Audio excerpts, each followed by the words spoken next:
Mesdames, Messieurs, bonjour, bienvenue au stream de Maghreb Intelligence. Aujourd'hui, nous recevons le docteur Adel Ag Obeid. Bonjour Adel Ag Obeid. Bonjour. Vous êtes le président du mouvement démocratique pour le renouveau, le MDR Tarna, qui signifie triomphe en tamashek, c'est ça? Tout à fait. Très bien. Vous avez été candidat aux élections présidentielles du Niger, c'était en 2016, juste quelques mois après la création de votre parti en 2015. On y reviendra tout à l'heure, dans un instant. Adel Ag Obeid, c'est votre première visite au Maroc. Qu'est-ce qu'on peut dire? Quel est l'objectif de cette visite? Et puis, quelles ont été vos impressions? Ma première impression, je vous remercie pour cette opportunité. Ma première impression, c'est de me sentir chez moi déjà au Maroc. Et donc, j'ai senti un peuple hospitalier. Et ceci m'a réconforté dans ma conviction qu'il y a beaucoup de choses que nous partageons et si peu qui nous différencient. Donc, cette visite est liée à une conférence que nous avions animée sur le thème des Amazirs, les partis politiques en Afrique du Nord et au Sahel, quelle est la contribution. Donc, cela m'a donné l'occasion de visiter Agadir, en effet. Vous avez été à Agadir, vous avez eu l'occasion de rencontrer quelques personnalités politiques. Tout à fait. Justement à Agadir. Vous pouvez m'en dire un peu plus?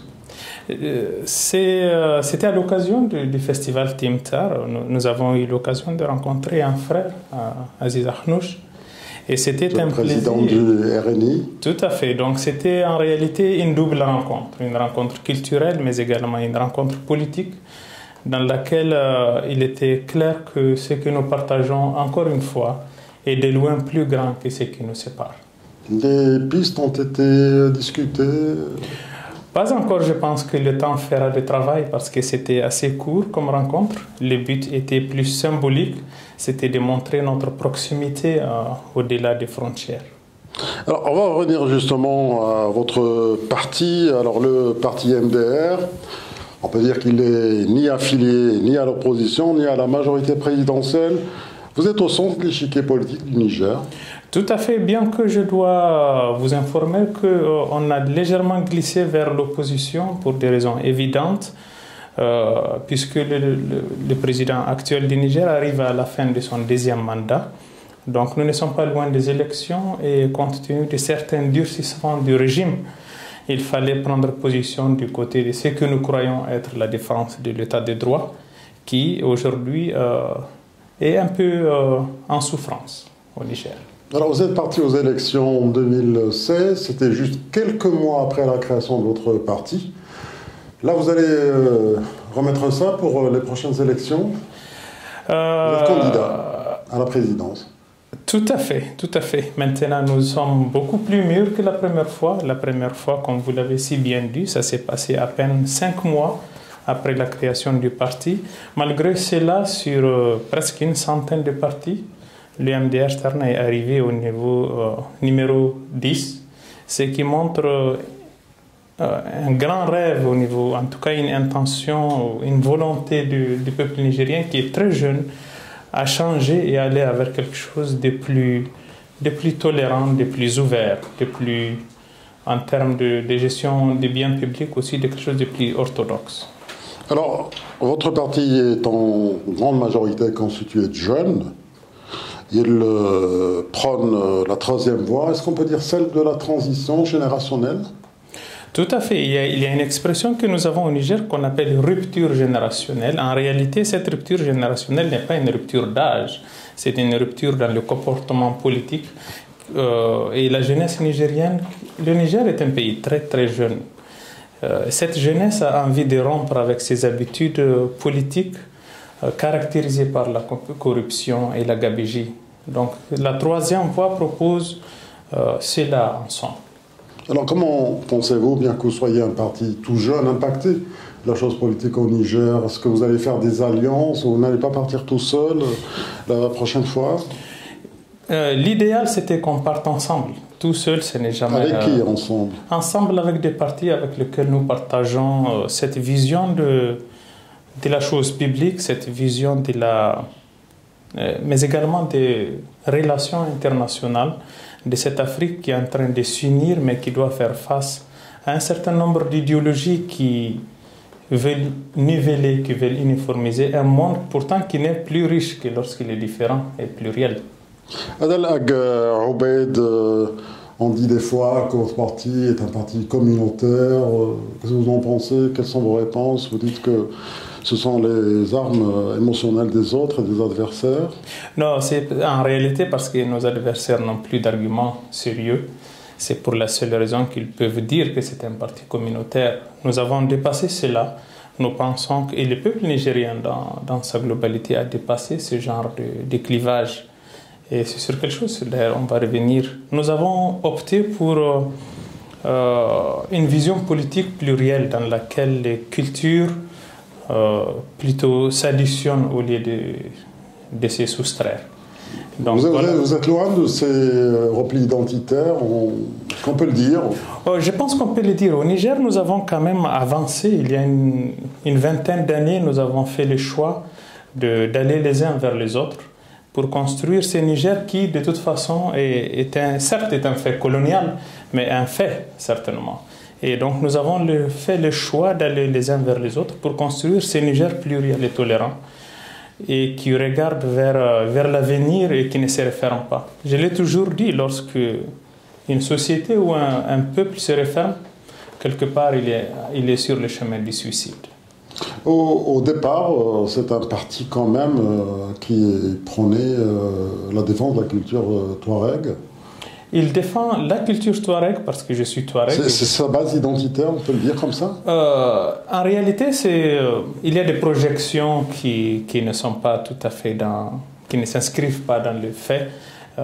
Lorsqu'on me voit porter souvent des habits touareg, alors, oui. On va en parler justement, vous tendez la perche. C'est un habit touareg, c'est l'habit officiel de quelle région? Est-ce que c'est... En réalité, c'est la conjugaison de plusieurs habits des régions qui sont à l'ouest et un peu au nord. Mais au-delà du caractère touareg de l'habit, c'est la revendication de l'identité africaine. Que nous pensons que nous pouvons être officiels, nous pouvons représenter notre pays en portant des couleurs qui représentent notre identité culturelle. Une sorte d'affluent de la culture africaine en Absolument, c'est notre revendication à notre spécificité africaine, une spécificité qui s'inscrit dans la diversité, comme je l'ai dit. Le fait que je porte ces habits témoigne en tout cas mon respect pour les valeurs traditionnelles et voilà. Si je peux m'exprimer ainsi. Votre part de modernisme, c'est vos études, c'est votre parcours en tant que médecin. C'est ça qui vous a amené à la politique, c'est d'être confronté à la réalité absolument. Rurale, notamment. J'avais en fait créé un cabinet médical dans une zone assez enclavée. Les jours passaient et je me suis rendu compte d'une chose. Seul, je ne peux rien. Il est impératif que le médecin sorte de son cabinet et dise ce que le patient lui dise, qu'il y a une souffrance morale, une souffrance de la société, qu'il faut peut-être essayer de guérir en conjuguant l'effort de tous les médecins, de tous les Nigériens. Voilà l'une des raisons fondamentales qui m'ont poussé vers la politique. La deuxième, c'est la question sécuritaire, puisqu'il faut dire que lorsque nous avons vu la chute du régime en Libye, ceci a eu des vagues très sérieuses sur mon pays, le Niger. Il fallait très vite que des hommes qui estimaient que la politique n'est peut-être pas, en tout cas, la chasse gardée de quelques-uns, d'aller offrir un projet de société qui va bloquer ou refuser cette tendance à aller vers la radicalisation. C'est par l'éducation que ça se passe? Comment? C'est par l'éducation que ça doit se passer?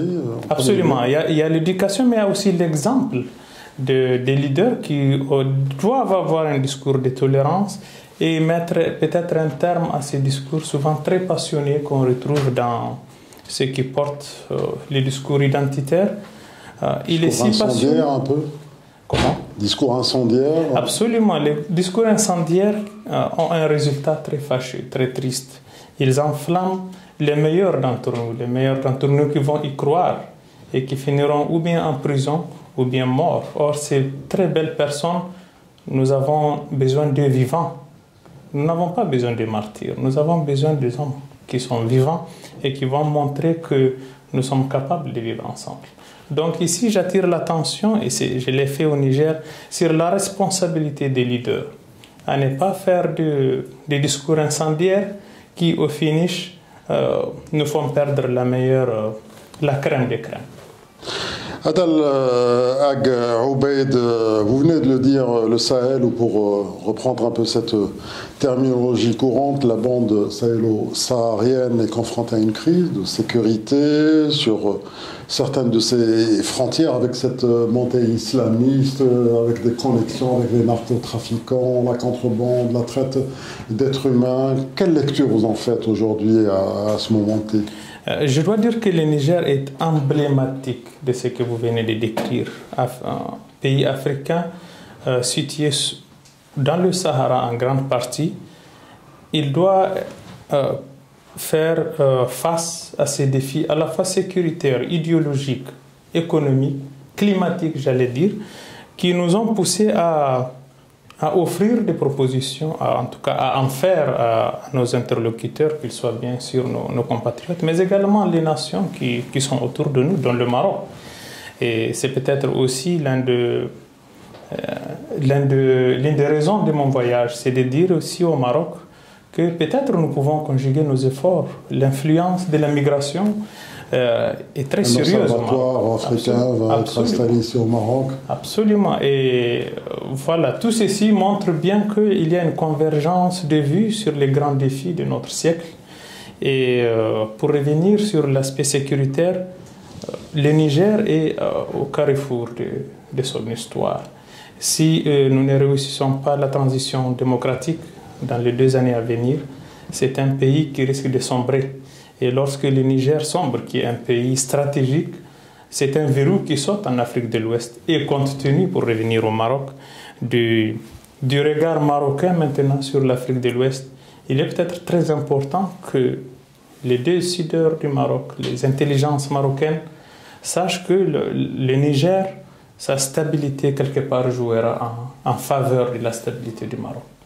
Alors justement, est-ce que vous pensez que l'instabilité de certains pays y est un peu pour quelque chose dans cette montée de tous ces dangers extrémistes, terroristes, et j'en passe?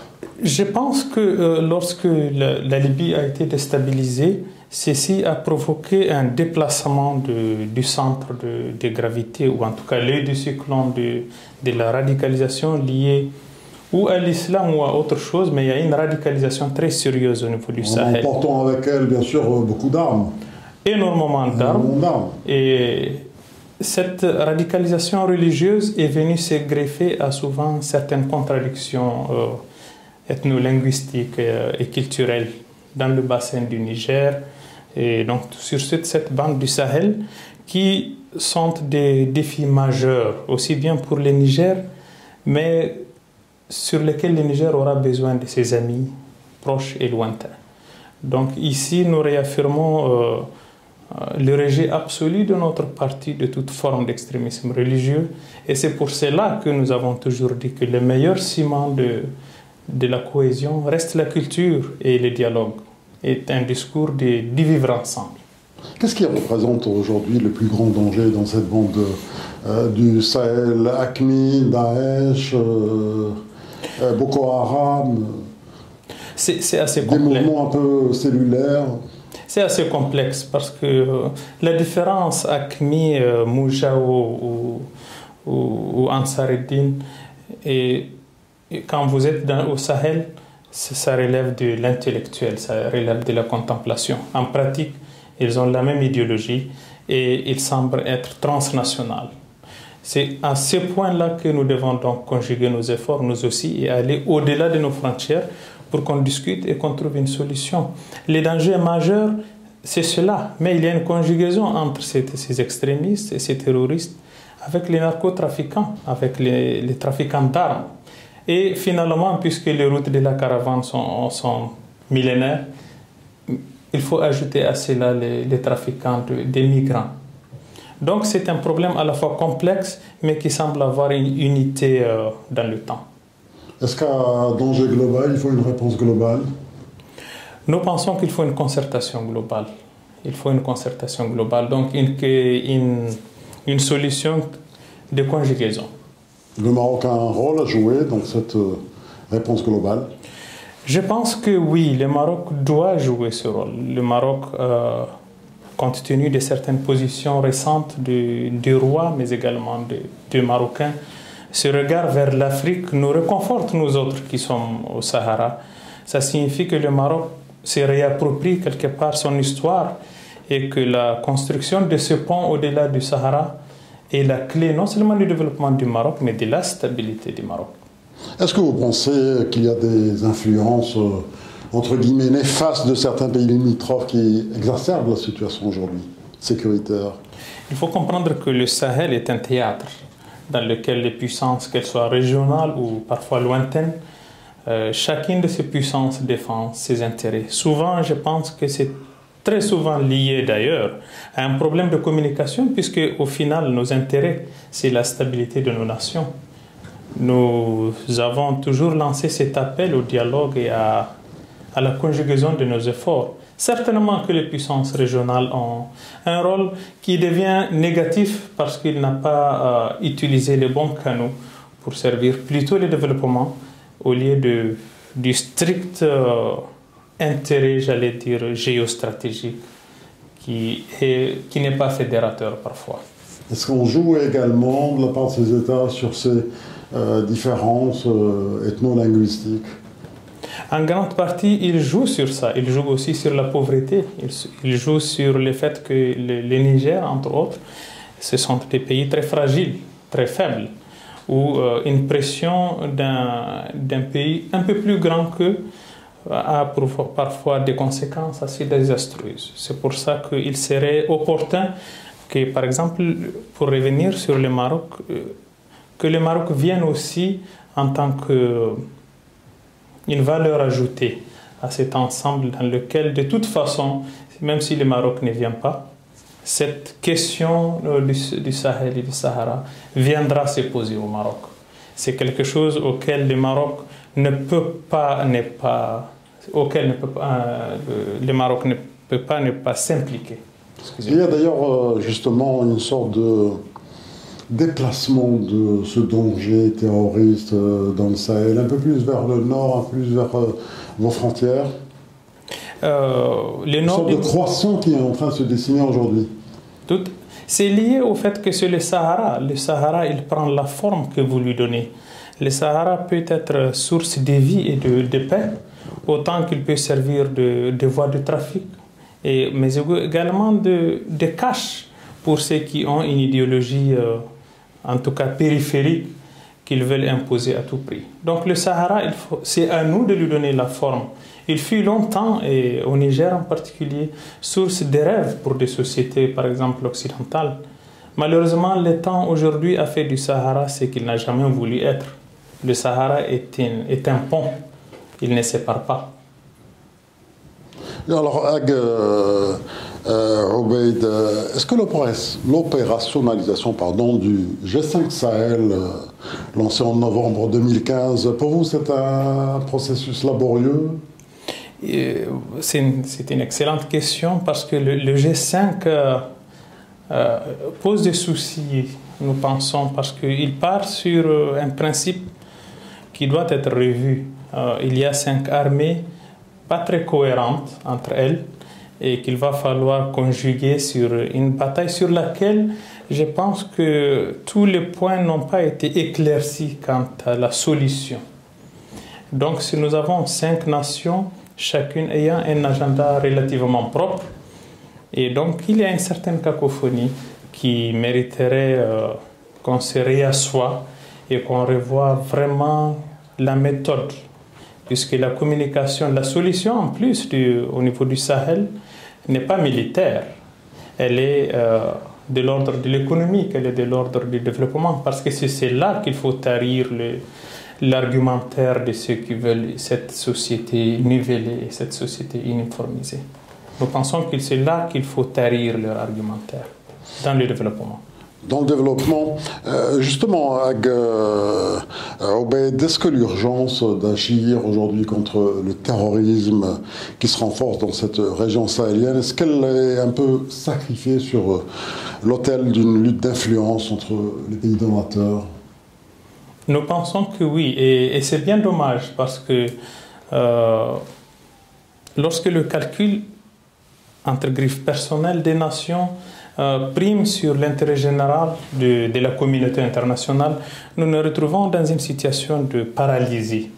Et le G5 est paralysé parce que parfois les nations qui le composent ne voient pas la même chose. Donc il y a un souci de perception de l'efficacité. Certains ont un peu une réticence à mettre la main à la poche pour financer justement ce G5 Sahel. Nous avons vu la réaction des Américains récemment et elle montre bien qu'il y a des non-dits qui dépassent nos nations très fragiles. Donc il y a une bataille d'éléphants et comme on dit en Afrique, lorsque les éléphants se battent, c'est l'herbe qui en pâtit. Alors, quelles sont pour vous les pistes à regarder, les pistes à un peu étudier pour sortir de ce marasme? C'est vraiment une solidarité interétatique de toutes les régions, de tous les pays de la région du Sahel, mais également des pays d'autres régions, parce que le terrorisme impacte également l'Europe, impacte tout le monde. Nous pensons que ce qui se passe au Sahel, il faut déjà responsabiliser. Et ça vient d'où? Il faudra le comprendre avant de chercher la solution. Il y a une pauvreté qui était là depuis des décennies, qui a trouvé une réponse dans la radicalisation à travers la disponibilité des armes. Donc nous avons un côté économique sur lequel est venue s'inscrire une idéologie et enfin des intérêts qui dépassent les nations mêmes qui sont au Sahel. Donc comment résoudre ceci? C'est d'abord situer les responsabilités, nous pensons. Et la première responsabilité qui peut expliquer les flux migratoires, c'est la pauvreté. Tant qu'on n'a pas investi sur l'économie, tant qu'on n'a pas investi sur l'école et l'éducation, quelqu'un d'autre va éduquer nos enfants avec une idéologie, cette fois-ci, qui n'est pas celle de vivre ensemble. Donc il faut éduquer. C'est ce qui s'est passé également. C'est ce qui est en cours. Absolument, ce qui est en cours. Et la situation au Mali en est l'illustration. Le Niger est stable, mais pas pour longtemps. On a besoin d'années pour être encore plus fort. Et c'est ici qu'il est nécessaire pour le Niger que les élections prochaines soient des élections libres et transparentes. Autrement, on donnerait toutes les raisons aux extrêmes de s'exprimer. Docteur Adel Obaid, est-ce que vous avez justement un message, un mot à la jeunesse de votre pays, marocaine mais également africaine, pour un peu essayer de l'immuniser contre ce fléau? Oui, mon message, c'est le message de toute une génération. Il consiste à dire que nous avons vu ce qui s'est passé dans les décennies passées. Les défis de notre génération, de la génération qui va venir, doivent être clarifiés. Et ces défis, c'est d'abord les vivre ensemble, dans la paix. Et la paix, ça se construit. C'est ici, justement, j'aimerais faire le pont avec toutes les identités de l'Afrique, en particulier si on veut parler de l'Afrique du Nord, les Amazirs, mais également dans l'Afrique de l'Ouest. Cette diversité culturelle, nous avons le devoir de la conjuguer pour qu'elle soit un atout et non pas un facteur de division. Vous avez des rapports avec justement le mouvement Amazir en Afrique du Nord? C'est pour reprendre une expression que j'avais eue. Ces rapports, ils sont de deux sortes. Lorsque l'expression d'une certaine volonté populaire au Sahel, en particulier chez les Touaregs, était violente dans les années 90, il y a eu de la sympathie en Afrique du Nord, qui venait souvent de ces milieux amazirs. Donc il y a ce lien qui était postérieur à l'état actuel. Actuellement, le message que j'ai souvent donné à ses amis, c'est que je pense, peut-être que je peux me tromper, le mouvement amazir doit essayer de se faire plus universel. Il est impératif que dans son message, son voisin direct se sente qu'ils ne se sentent plus menacés. C'est de cette façon seule que le Niger et le Maroc pourront construire une nation plurielle, parce qu'il y a un fait majeur. Au Maroc, par exemple, tout comme au Niger, il n'y a pas que les Amazirs. Il y a les Arabes, il y a les Juifs. Au Niger, il y a les Hausa. Nous avons décidé que sur une table, c'est ensemble que nous pouvons faire quelque chose. Pour le Maroc, je suis intimement convaincu que pour que le mouvement Amazir puisse avoir une chance, il faut qu'il s'universalise. Il faut qu'il fasse de son combat contre l'injustice quelque chose de plus global contre toutes les injustices. Justement, que ça ne soit pas confiné rien qu'à cette identité amazigh. C'est une richesse, justement, ce dialogue interculturel que les cultures... Absolument, absolument. Nous avons la conviction que les mouvements gagneraient en crédibilité, gagneraient en adhésion, en militant, en sympathisant, lorsqu'ils s'ouvrent à ceux qui ne sont pas amazirs et qu'ils arrivent à concilier ces deux choses. Cette fierté amazigh que tout le monde connaît a une sorte d'humilité pour dire que l'Afrique du Nord n'est pas que amazigh et que nous sommes capables, et au-delà de l'Afrique du Nord, hein, le Niger aussi, nous sommes capables de vivre avec nos voisins qui ne sont autres que nos frères. On va terminer sur une note musicale avec le festival d'Agadir auquel vous étiez, le festival Timintar. C'est justement un lieu où les cultures peuvent dialoguer à travers la musique qui n'a pas de frontières. Absolument, et je vous confirme ma joie immense lorsque j'ai assisté à ces festivals. Et cela a confirmé une conviction. Les cultures, la musique peut construire des ponts là où les armes ne peuvent que détruire.